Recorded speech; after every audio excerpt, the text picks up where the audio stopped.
الحمد لله الأكرم الذي خلق الإنسان وكرم وعلمه من البيان ما لم يعلم.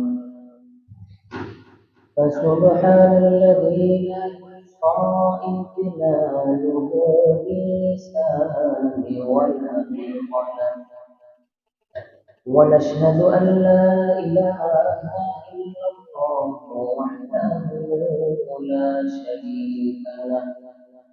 ونشهد أن سيدنا وسندنا وحبيبنا وحبيب ربنا وطبيبنا وطبيب قلوبنا ومولانا محمدا عبده ورسوله صلى الله تعالى عليه وعلى آله وأصحابه وبارك وسلم وبارك وسلم تسليما كثيرا كثيرا.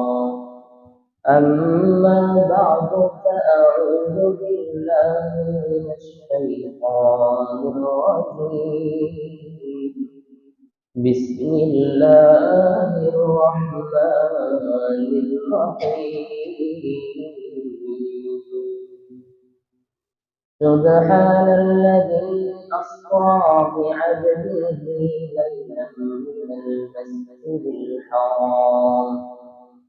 من المسجد الحرام إلى المسجد الأقصى الذي باركنا حوله لنريه من آياتنا إنه هو السميع البصير. وقال رسول الله صلى الله عليه وسلم: المسلم أخو المسلم، أو كما قال عليه الصلاة والسلام.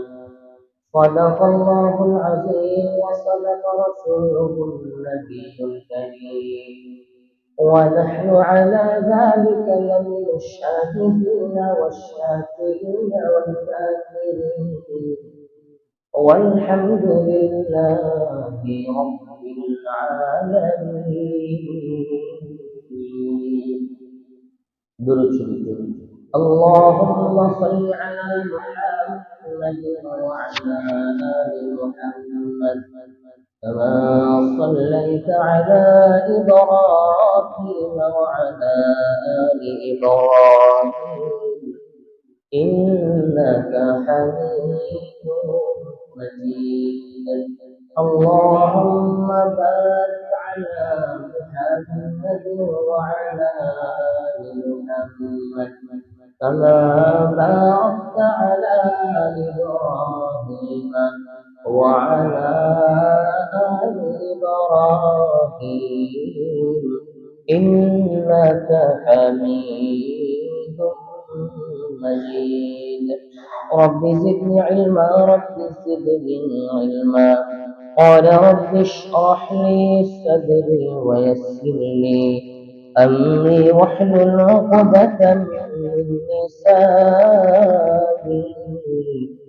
يفقه قولي، وبك نستعين يا مستعان.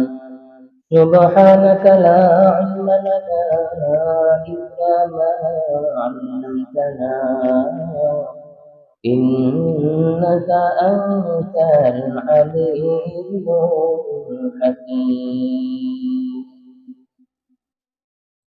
الحمد لله আল্লাহ তাআলা দরবারে লাখো কোটি শুকর আছে যে মহান আল্লাহ তাআলা দয়া করে ভালোবেসে আল্লাহ তাআলার নিকট পবিত্র স্থান প্রিয় স্থান মসজিদ তথা আল্লাহ তাআলার ঘরে আসার বসার সাথে সাথে দিনী মুযাফারা করার তৌফিক দান করলেন। এই জন্য দয়াময় আল্লাহ তাআলার দরবারে লাখো কোটি শুকরিয়া আদায় করি আলহামদুলিল্লাহ। আল্লাহ তাআলার প্রেরিত কুরআনুল কারীমের মধ্যে সূরাতুল বনী ইসরাঈলের প্রথম আয়াত তেলাওয়াত করেছি। সূরাতুল বনী ইসরাঈলের প্রথম আয়াতে আল্লাহ তাআলা বলেন, সুবহানাল্লাযী আসরা বি'আবদিহি লাইলান মিনাল মাসজিদিল হারাম ليلا من المسجد الحرام إلى المسجد الأقصى الذي باركنا حوله لنريه من آياتنا إنه هو السميع البصير।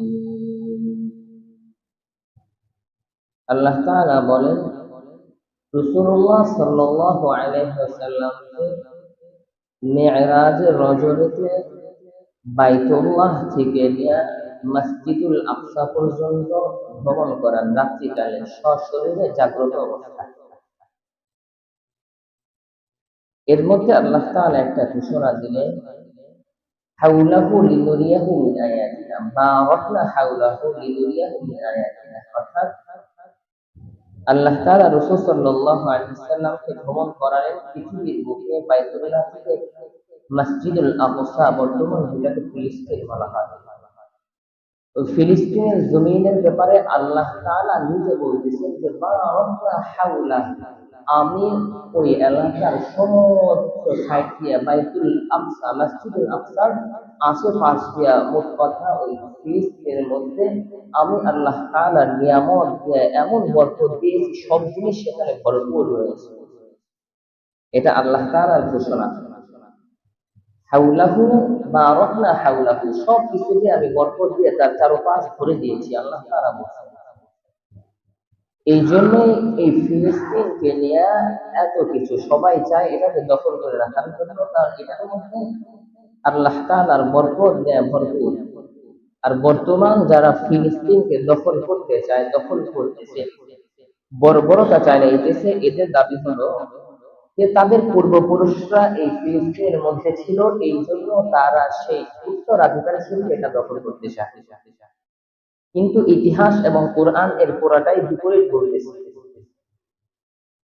ফিলিস্তিন তখনও ফিলিস্তিন হয় নাই যখন এখানে মানুষ বসবাস করা শুরু করে। খ্রিস্টপূর্ব 3200 সনের দিকের কথা। তখনকার যুগ ছিল আমাদের মতো এইরকম লোহালক্কর আধুনিক প্রযুক্তি এত কিছু ছিল না। তখন তারা ছিল প্রস্তর যুগ, অর্থাৎ পাথর দিয়ে সবকিছু করত। এ টু জেড সমস্ত কাজগুলা তারা পাথর দিয়ে করতো। শিকার থেকে শুরু করে ঘর বাড়ি বানানো, তাদের যাবতীয় যে জরুরতগুলো আসলে এগুলা তারা পাথর দিয়ে পুরা করতো। তো ওই যুগের নাম দেওয়া হয়েছে প্রস্তর যুগ, অর্থাৎ পাথর দিয়ে কার্য সম্পাদনকারী একটা যুগ। তারা সর্বপ্রথম চিন্তা ভাবনা করে, তাদের মূল উদ্দেশ্য ছিল কিভাবে শিকার করা যায় এবং খাদ্য সংগ্রহ করা যায়, এবং শিকারের জন্য কিভাবে আসবাবপত্র, জিনিসপত্র বানানো যায়, যাতে করে তারা শিকার ভালোভাবে করতে পারে। তখন তারা গবেষণা করে দেখে যে এই সব কিছুর বরকতময়, এই সব কিছুর একটা জায়গায় পাওয়া যায়, সেটাই হলো বর্তমান ফিলিস্তিন। তো সেখানে তারা এসে বসবাস শুরু করে। তারা ইহুদি ছিল না। ইহুদি এর অনেক পরে ইহুদি ধর্ম আবির্ভাব হয়। এটা এই জন্য ইতিহাস বলতেছি যে তারা যে দাবি করে যে তাদের পূর্বপুরুষ ফিলিস্তিনে ছিল, এই জন্য তারাই ফিলিস্তিনের হকদার। বর্তমান যে মুসলমানরা আছে তাদেরকে উৎখাত করে দিয়ে সেখানে তারা দখল করবে। তাদের যুক্তি হলো তাদের পূর্বপুরুষ ফিলিস্তিনে ছিল, এই জন্য ইতিহাস বলতেছি। তো তখন তারা এখানে এসে বসবাস শুরু করে। তো তাদের পরে আরবের উপদ্বীপের এক গোত্র, যেটা কেনাআনী গোত্র বলা হয়, তাদের পরবর্তীতে কেনাআনী গোত্ররা এসে আবার ফিলিস্তিনের মধ্যে বসবাস শুরু করে। তখন ফিলিস্তিনের নাম ফিলিস্তিন হয় নাই। কেনাআনী গোত্রের মধ্যে আবার দুইটি দল, কেনাআনী গোত্রের মধ্যে আবার দুইটি গোত্র বিভাগ হয়ে যায়। তার একটি গোত্রের নাম হলো আমরীয় গোত্র। এই আমরীয় গোত্ররা এসে ফিলিস্তিনের মধ্যে বসবাস শুরু করে। এই আমরীয় গোত্রের মধ্যে আরেকটি গোত্র ভাগ হয়ে যায়, তাদের নাম হলো হেক্সুস। এরাও ফিলিস্তিনের মধ্যে এসে বসবাস করে এবং এই ফিলিস্তিনের তৎকালীন নাম দেয় আল কুদস অথবা আল কুদস অথবা উরসালিন, এই দুইটা নামে তারা বিভক্ত করে। একটা হলো আল কুদস, ফিলিস্তিনের এখন একটা জায়গার নাম আছে আল কুদস, তখন তারা এই নামকরণ করে আল কুদস অথবা উরসালিন, তখনও ফিলিস্তিন ফিলিস্তিন হয় নাই। এরপরে তাদের পরে কয়েকশো বছর পরে ভূমধ্য সাগরের এক দিক থেকে কিছু মানুষ এসে আবার ফিলিস্তিনে বসবাস করতে থাকে। তাদের গোত্রের নাম হলো ব্লেসড সম্প্রদায়। তাদের সম্প্রদায়ের সাথে নামকে সামঞ্জস্য করে ওই ফিলিস্তিনের নাম প্রথমে তারা দেয় বালিস্তিন। এই বালিস্তিন থেকে পরবর্তীতে এটা পরিবর্তন হয়ে ফিলিস্তিনে রূপান্তরিত হয়। এই হলো ফিলিস্তিনের নামকরণের ইতিহাস এবং মূল যে ধারা সেটা। এটা বলার একটাই কারণ, তারা যে দাবি করে তাদের পূর্বপুরুষরা এখানে ছিল, আর বর্তমান মুসলমানরা অথবা মুসলমানের কোনো চিহ্ন এখানে ছিল না।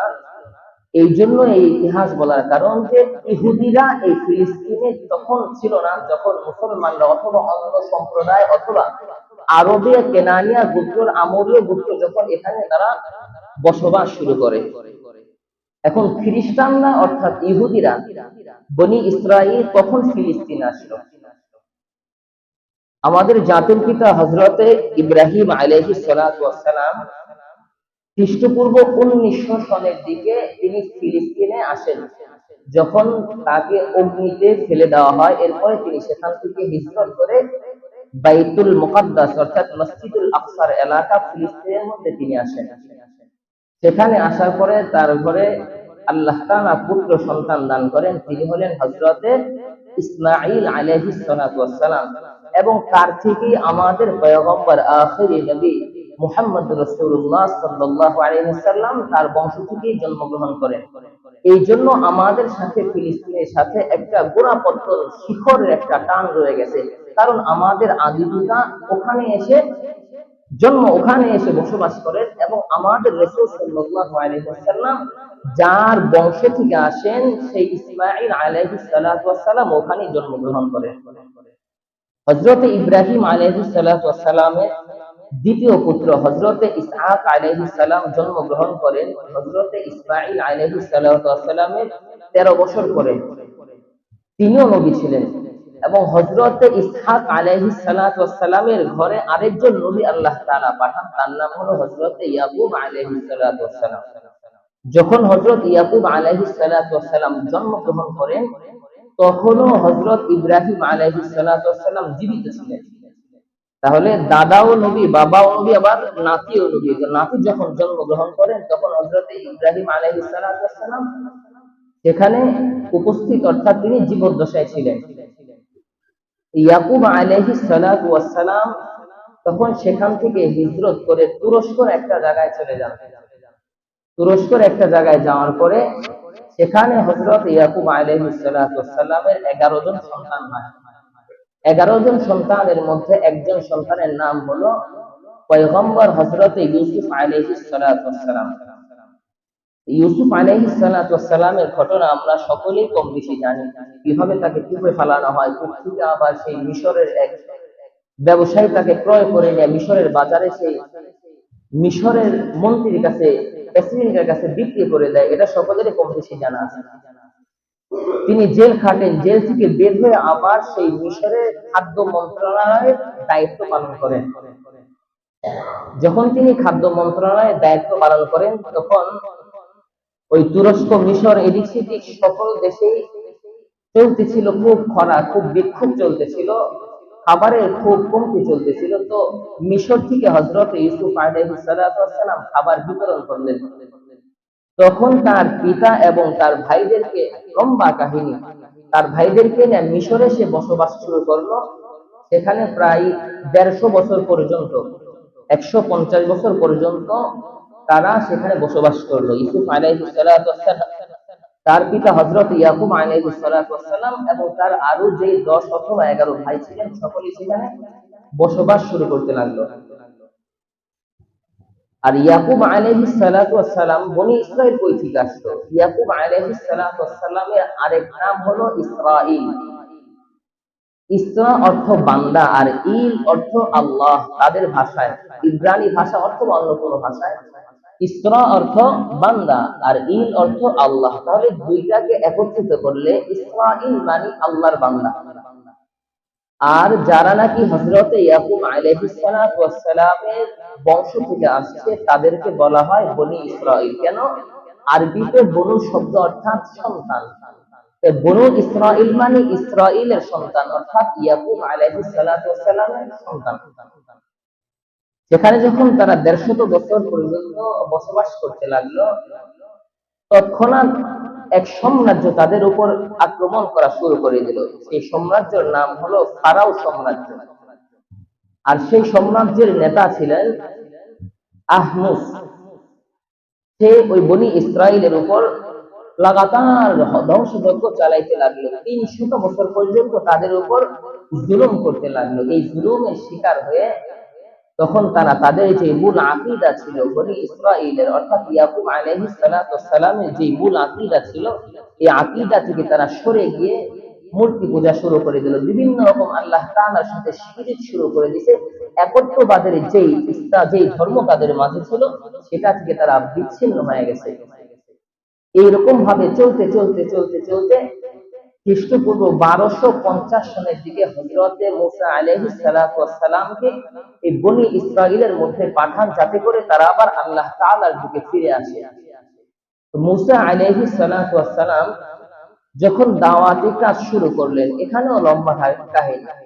দাওয়াতি কাজ শুরু করার পরে ওই বনি ইসরাইলরাই যারা নাকি আল্লাহ তাআলাকে ভুলে গিয়ে মূর্তি পূজা শুরু করে দিয়েছিল, ফিরআউনের পূজা শুরু করে দিয়েছিল, তারাই আবার মূসা আলাইহিস সালাতু ওয়াস সালামের দাওয়াতে আবার আল্লাহ তাআলার একত্ববাদের দিকে কিছু বনি ইসরাইল ফিরে আসে। তো তাদের নিয়ে আল্লাহ তাআলা আবার মূসা আলাইহিস সালাতু ওয়াস সালামকে সেই মিশর থেকে ফিলিস্তিনের দিকে নীল নদ পাড়ি দিয়ে হিজরত করার জন্য আদেশ দেন। এবং সেখানে যখন নীল নদ পাড়ি দিয়ে ফিলিস্তিনের সেই দেওয়াল টপকায় অথবা তাদের বাউন্ডারির ভিতরে ঢুকতে, তো মূসা আলাইহিস সালাতু ওয়াস সালাম তার গোত্রে যে বনি ইসরাইলরা ছিল সকলকে বলতে লাগলো যে এখন এর ভিতরে যারা আছে অর্থাৎ আল্লাহ তাআলাকে মানে না, তাদের বিরুদ্ধে যুদ্ধ করা লাগবে।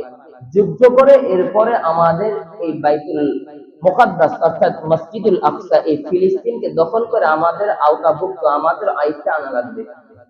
তো তখন তার অনুসারীরা অর্থাৎ বনি ইসরাইলরা মূসা আলাইহিস সালামকে বলেন